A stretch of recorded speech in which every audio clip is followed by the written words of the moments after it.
はい、こんにちは。菊の井の村田でございます。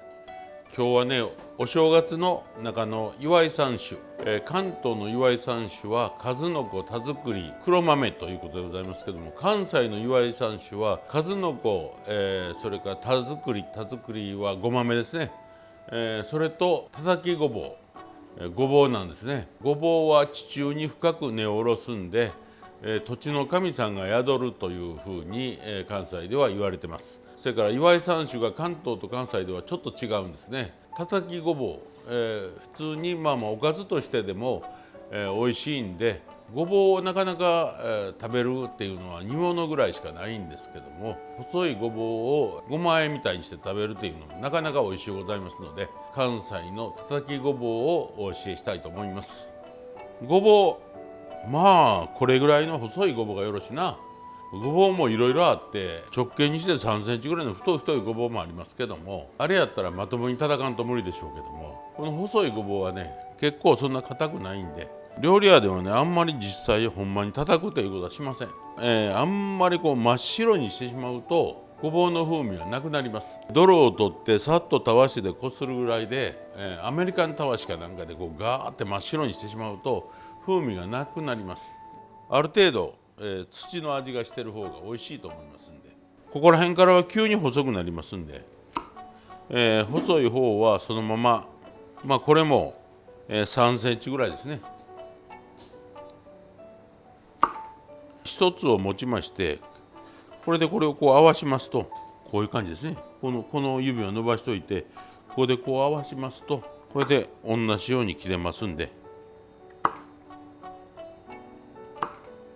これが盛り付けた時にあんまり長さがバラバラやと、綺麗なことないですね。やっぱある程度揃えてんと、ここら辺の太いとこも、そのままでもいいんですけども、半分もしくは、四分一に割っといた方がいいですね。それから湯がいた時に太さが揃ってないと湯がき加減がバラバラになりますからね。この長さの3センチ、一寸ですねっていうのは、これがこういってもこうなっても口に入る寸法ですね。これが食べやすい寸法っていうんです。食べやすい寸法に切ってって書いてありますけど、よく何センチやって書いてないですよね。これは口の大きさに合うた寸法ですから、横になっても縦になっても食べられる、奥に行っても喉に引っかからないという寸法ですから、これはもう切ったら、もうたくさんやるときには水につけていった方がいいですね。アクが出てきますから。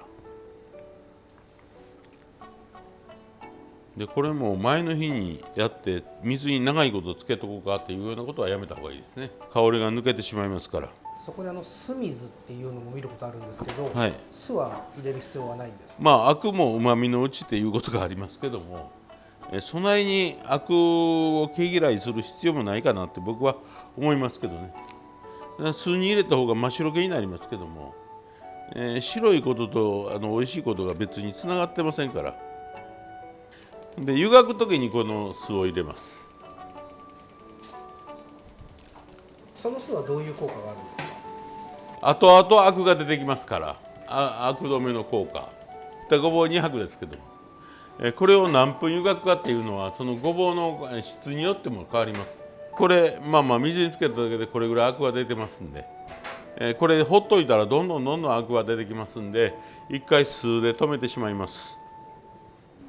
これ先ほど入れた酢は適量でいいですか？何パーセントというよりも適量ですけども、大さじ2杯ぐらいこれに入ってますね。で、この熱いうちにこれを合わさなあかんので、大さじ3の砂糖、大さじ2の薄口、大さじ2の酢、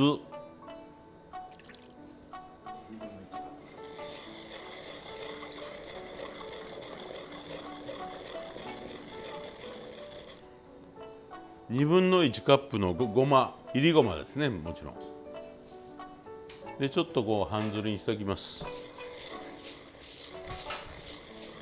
先ほどの薄口醤油っていうのは関西だからではなくて全国的にやっぱり薄口醤油を使われるんですか？いや、それから濃口でもいいんですけども、同じ量濃口でやってもらってもいいんですけど、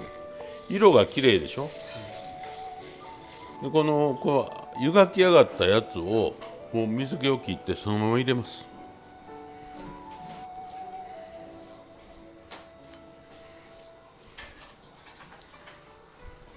こういう状態ですね。七味でも唐辛子でもいいんですけど、京都やからまあ山椒が好きですから山椒ばっかり使いますけど、